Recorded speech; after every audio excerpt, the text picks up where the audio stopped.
What's going on, everybody? Welcome into Mavericks Today by Chat Sports. Jeffrey Cooperstein here, and the Mavericks are in the middle of a bye week. The Mavs have 6 days off in between games. They played last Saturday against Houston, where they got a dub, and they don't play again until this next Friday against the Brooklyn Nets. Shout out to Adam Silver and the dumbass NBA Cup schedule. Can't believe how stupid this thing is, but the Mavericks basically have a full week off to rest and recover, and I gotta be honest, I don't know if I want the Mavericks to have a week off right now, because they're playing some pretty good basketball and things are looking up. They've won 4 of their last 5, including wins against 3 playoff teams. You beat the Clippers, a team that you absolutely should beat. That franchise, is an absolute disarray right now with the Chris Paul saga and Kawhi Leonard and all of that. Then you go to Denver, you beat them. They're a very good team, obviously. You win at home against the Miami Heat, and the Mavericks own the Miami Heat in Dallas. I believe it's at minimum 4 in a row that the Mavs have defeated the Heat in Dallas. You lose to the Thunder, which is expected because everybody loses to the Thunder. Everybody, in fact, gets blown out by the Thunder. Fun little stat about OKC. Shai Gilgeous-Alexander has played in about half of the fourth quarters he has been available for this season.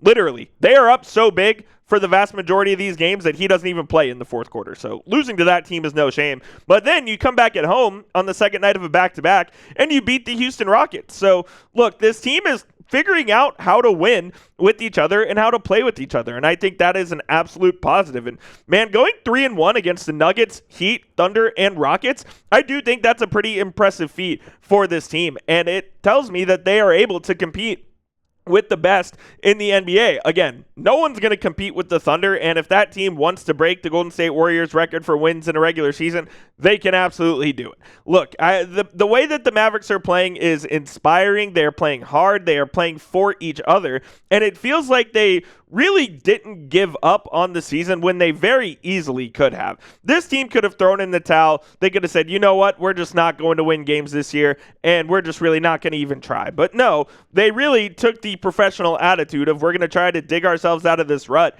And yeah, they kind of have dug themselves out of this rut. Now, the hole, unfortunately, may be too big for them to get a top 6 seed in the West and avoid the play-in, but I do believe that the Mavericks will firmly be in the mix for a play-in spot come April, and they will be playing more than 82 games this season. Now, whether it's 83, whether it's 84, whether they get to the playoffs via the play-in remains to be seen, but I absolutely believe that the Mavericks will be a part of the conversation going forward. I just think they're playing too good of basketball right now, and yes, their record still does say that they're 9-15, and your record is what it says you are, but look, I think this squad is figuring out how to navigate the difficulties that they've dealt with this season. They've dealt with, obviously, the turmoil surrounding Nico. They've dealt with a bunch of injuries this year. They've dealt with a bunch of other just different things that have contributed to them not winning very many games. And they're figuring out how to win. They're figuring out how to play in clutch situations.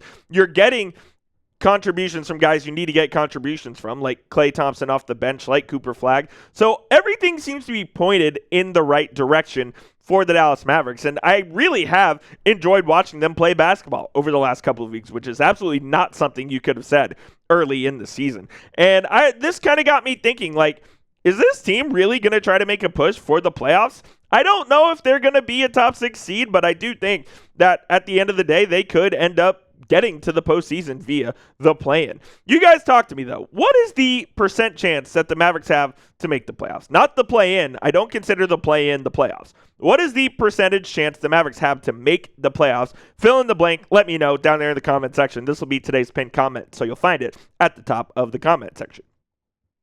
And Jason Kidd absolutely deserves credit for this team's turnaround. And I don't know if I'm going to call it a full turnaround yet, despite winning 4 of the last 5, just simply because of where they are in the standings. But J. Kidd absolutely deserves credit for how this team is playing. And he deserves credit for how they played last year post-trade as well. There is something to be said for this team sticking together, for them still playing hard and playing inspired basketball, And it doesn't happen if you don't have a coach who they believe in playing for. I believe this squad absolutely believes in playing for Jason Kidd, and he has pushed a lot of the right buttons this season. Now, you obviously have some gripes with Kidd and their late game execution and some of the X's and O's stuff surrounding him, but as far as the guys like actually playing hard and him manipulating the roster and the rotations how they should be, he has eventually pushed the right buttons. Benching Klay Thompson was a huge boost to this lineup. We saw early in the year that Klay just could not be a part of this starting lineup, and since he's come off the bench, he has actually contributed pretty well to this team. Like, he's figuring out and he's getting his shot back. You know, in the first month of last season as well, he was super cold. In the first month of this season, he was super cold, but he's really warmed up, and Klay is starting to become a contributor off the bench from the perimeter.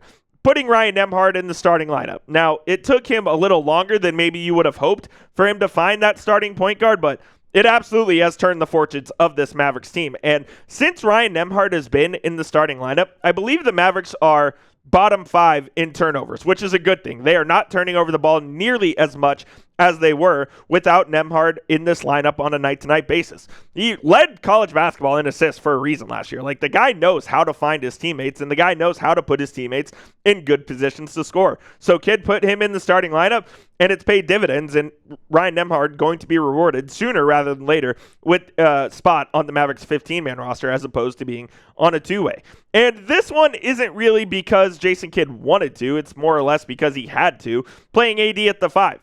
Everybody knows that AD's best position is at center. We know AD wants to play power forward. He even admitted the other day that when Gaff and Lively are back, he's probably going to play the 4. So he's really playing center out of necessity, but he just does look so much better. The offense just flows so much better with him at the big man spot. So I like that Kidd is, acknowledging that. And he is doing it, even if it's out of necessity for the most part. And then Cooper Flagg's development path as well. They started the first, 10, 12 games with Flagg basically playing point guard, where he looked uncomfortable. He didn't really know what he was doing out there. And again, that's to be expected for an 18-year-old playing in his first 10 games of his NBA career. And now that you have kind of seen what he can do on the ball, you've moved Nembhard into the starting lineup, and you're putting Coop in a position where he is a little more comfortable. It feels like his game has really taken it to the next step. And there are multiple steps to go before Cooper Flagg is a finished product. Like, don't get me wrong, but he's absolutely better than he was on opening night. And I think all of these moves listed right here are Jason Kidd just pushing the right buttons when he has to. He, early in this season, saw D'Angelo Russell wasn't going to be an answer and more or less forced him out of the rotation. Now, D'Lo still comes off the bench and plays his 15 to 20 minutes a night and jacks up his shots, and that is what it is. But he has really figured out how this team responds to change, how this team responds to adversity, and he gets them to play through it, and he gets them to believe in Jason Kidd. And I do think that is a big part of the battle, is if your coach has the ear of the players, you're obviously doing something right. So credit to Jason Kidd for how he's handled this season so far as well, despite the team being just 9-15. And I'm not going to sit here and say this team is great. Like, that would be stupid of me to say that, because they're simply not great. But are they as bad as we saw in the first month of the year? I really don't think so. Are they as good as we saw in these last 5 games? I'm not sure they are. I don't know if that's the case either. I think it's probably somewhere in the middle. But either way, I feel super optimistic about how this team is playing so far. And they have a couple of winnable games coming up. You have the likes of the Brooklyn Nets. You have a couple of other teams who are not factors in the NBA playoff conversation in the upcoming schedule. So I could see this team rattling off a couple of more wins and trying to get closer and closer to a playing spot here in the Western Conference. We'll get to the rest of today's show here in just a moment, and spoiler alert, it's not great news, and we'll get to that bad news here in just a moment. But today's show is sponsored by PrizePicks. Holiday season is here, and you and I are making decisions every single day on what bowl games to watch, playoff pushes, basketball matchups, what gifts to buy, all of that good stuff. And while you and I are out here making decisions every day, the right decisions on PrizePicks, those can get you paid. I've absolutely loved playing PrizePicks, which is available here in Texas. I downloaded the app and have been playing ever since. I've been loving taking the more on Cooper Flagg, points, rebounds, assists, free throws and all of that good stuff, which you can do on PrizePicks in over 40 states. And there is a new feature alert on PrizePicks as well, where they're offering early payouts. Even if your lineup gets off to a hot start, you may now have the option to cash out those winnings before the game even finishes. I love how straightforward PrizePicks is. I don't have to spend a lot of time trying to calculate my payouts. PrizePicks makes it easy with their payout multipliers. Whether it's just a simple 3x or a big 2000x, PrizePicks makes it easy to understand how much I can win. And I do have a projection for Monday Night Football this evening. I'm going to take the more on A.J. Brown receiving yards, and I'm going to take the more as well on Kamani Vidal rush yards. So you can make picks like that or make picks of your own. Just please make sure you do it with our friends over at PrizePicks. Download the PrizePicks app today and use code CLNS for $50 in lineups when you play your first $5 lineup. One more time, that is code CLNS for $50 in lineups when you play your first $5 lineup. PrizePicks, it is good to be right. The extremely unfortunate news, and we've kind of seen this over the last couple of days, that Dereck Lively is seeking a second opinion on his foot, and him and the Mavericks are trying to figure out how to proceed with this injury. And this is an injury that has been bothering him since last season when he had a stress fracture, and now he is currently in a walking boot and not doing anything basketball-wise. And it's a damn shame, because he's, the lottery pick in 2023, who was a big part of why the Mavericks made the NBA Finals in 2024. And we thought we had our franchise center for the next 10 years or so, but he unfortunately can't stay out of the training room, and it's going to be a situation that the Mavericks really have to figure out how they're going to operate with D-Live going forward. And Jason Kidd feels Dereck Lively's sympathy. He said for a 21-year-old, it's tough. He wants to play. Unfortunately, he can't right now, and hopefully, as he goes through this process of finding other opinions on what he should do, it brings resolve and he can get back to playing, because we miss him, and he misses playing. Yeah, it's obviously mutual that the Mavericks certainly miss their starting center, and obviously D-Live misses playing hoops because he loves basketball. Look, it's very troubling that he's just a 21-year-old and he already has this amount of foot, knee, and ankle issues, and I feel bad for him because, look, the Mavs factored him heavily into their plans for this season, and he just unfortunately has not been able to stay on the court for any consistent amount of time. And that is kind of a theme with the Mavericks big men, right? Like Daniel Gafford's been in and out of the lineup.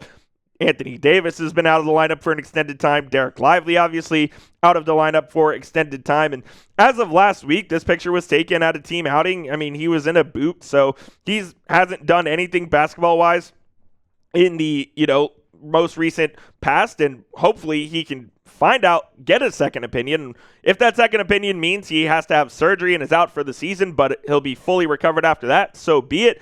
If it means that he has to alter his rehab to get this thing fully healthy, so be it. Whatever that second opinion is, and whatever decision the Mavericks medical staff and D-Live makes, they just have to figure out what's going on, try to resolve it, and get him back on the court, because the Mavericks are absolutely a better team with Dereck Lively healthy. And I'll go back to this. I know I keep saying it. It's a recurring theme here on the show, but the Mavericks just simply cannot extend Dereck Lively until he can stay on the court for any consistent amount of time.